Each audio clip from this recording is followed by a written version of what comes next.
Number 2, আত্মীয়তার সম্পর্ক ছিন্নকারী ব্যক্তি যেই কোনো অজুহাতেই হোক না কেন, নিজের ভাইয়ের সাথে, নিজের বোনের সাথে, মায়ের সাথে, বাবার সাথে, ফুফুর সাথে, চাচার সাথে, মামুর সাথে, খালার সাথে, চাচাতো ভাই বোনের সাথে, ফুফুর সাথে সংশ্লিষ্ট যারা আছে তাদের সাথে, এক কথায় রক্ত সম্পর্কীয় যত আত্মীয় আছে তাদের সাথে, এবং কি শ্বশুরবাড়ির লোকজন আছে, কোনো যুক্তিসঙ্গত কারণ ছাড়া তাদের সাথে আপনি সম্পর্ক ছিন্ন করলেন।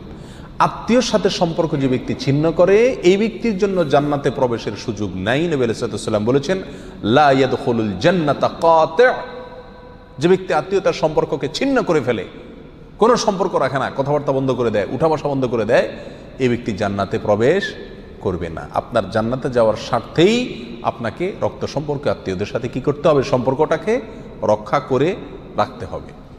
তৃতীয়ত, মুসলিম হয়েও যে ব্যক্তি জান্নাতে প্রবেশ করতে পারবে না ভাই, তিনি হলেন ওই ব্যক্তি যে তার প্রতিবেশীকে কষ্ট দেয়।